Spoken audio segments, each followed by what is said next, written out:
If you plan to take Social Security in the next 10 years, you probably know the trust fund is set to deplete around 2035, which means changes are coming and your benefits could be cut. Today, we're going to go over Social Security Simple and Smart.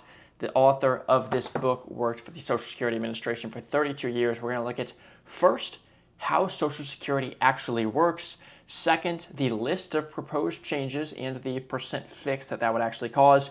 And finally, what this all means for you. So first is with that depletion by 2035, current beneficiaries would be getting a 17% rate cut. So they'd only be getting 83% of their benefits. A $2,500 a month benefit would be cut by $425. Now how Social Security actually works. So first, we American citizens are working or making an income.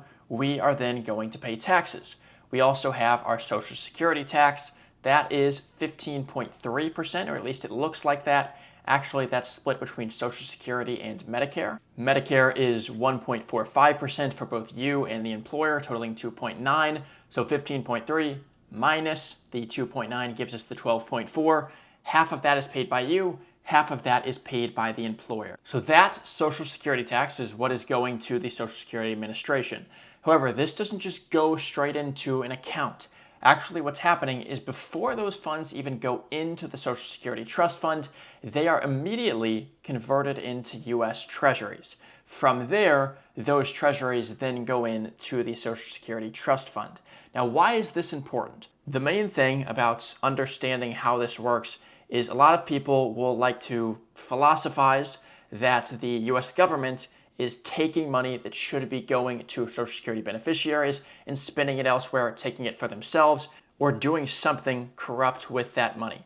However, the only thing that's actually in the Social Security Administration's trust fund is the U.S. Treasury bills, bonds, and notes. Basically the same way that if you or I were to go and buy a T-note, we would go to the U.S. government, say, hey, I am going to give you this much money, I want to buy one of these T-notes, and based on how they perform, or in this long, I'm going to be able to cash that in and you're going to be able to pay me back. And they accept that offer. So we now have this note that we can go and cash in. Now the US government has agreed to pay us back whenever we want to cash that in. That does not mean, however, that they need to keep this cash sitting in a safe until we want to cash it out. They can go and do things with this money. They can go and spend. The US government does exactly that because if they just keep cash, of course, they're going to get eaten alive by inflation. So they're going to go and spend this money elsewhere.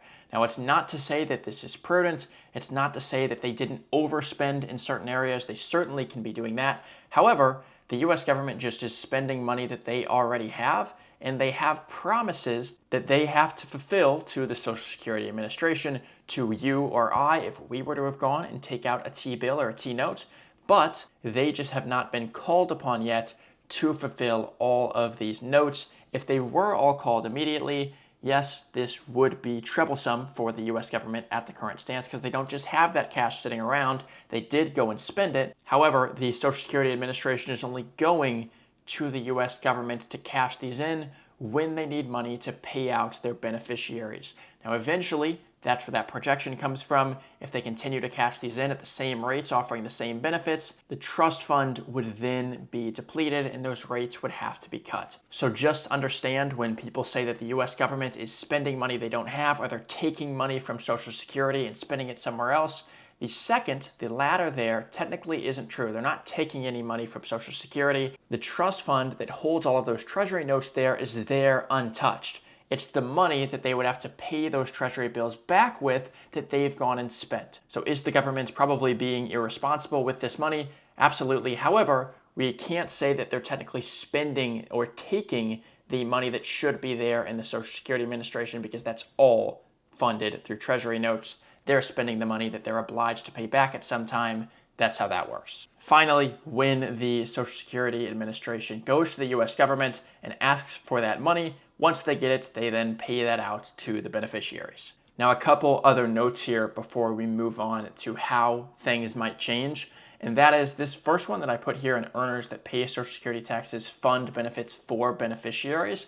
That means ideally, we are paying enough Social Security tax or more Social Security tax than the amount that's going towards beneficiaries. That's how the program always ran. It used to be about 3 workers paid for 1 person's Social Security. Now, with more people retiring, less people actually entering the workforce, it's closer to 2 people that are funding every 1 person's Social Security.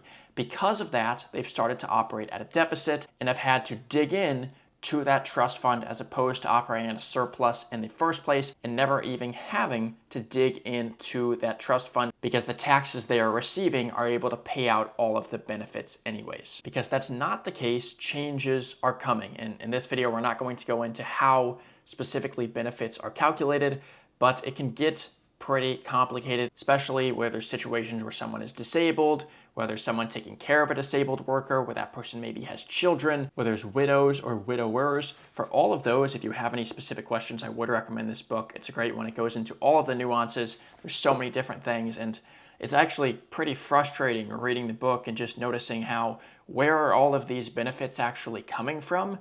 And thinking also about how the lower income beneficiaries actually get a larger percentage of their primary insurance amounts as opposed to people who are higher earners, which more or less means that if they're getting a higher benefit, well, nothing is free. That's not coming from the government. The government doesn't actually produce anything. Of course, that's coming from tax dollars, basically meaning that the rich take a sacrifice for the poor to get a higher benefit. So basically, the government's just taking money from the rich, allocating it to the poor. More or less the exact same thing is happening when the government builds something like low-income housing. Same thing goes on with Social Security, just at a more unnoticeable scale. In order to fix this, of course, changes are going to have to be made. There's only really 2 options. That's either we're going to cut benefits or we're going to raise revenues. Now, here are 8 different possible fixes that were outlined in this book here. All of them, we show the percent fix on the right. We have to sum all of those up to 100 to make this completely no longer an issue. So first we have raised the full retirement age to 70. That's by 2063. I'm going to take a quick detour here to show why he said by 2063 as opposed to just kind of switching it from 67 to 70 immediately. And that is because when it did change from 65 to 67, because it was initially 65 for around the first 50 years or so, that didn't just happen instantly. Actually, in the 80s, what happens is the government changed it to this. If you're born in 1938, your full retirement age is 65 and 2 months. They also kept that early retirement or the discounted amount at 62. They didn't tamper with that. As you know, you can still take your Social Security at age 62.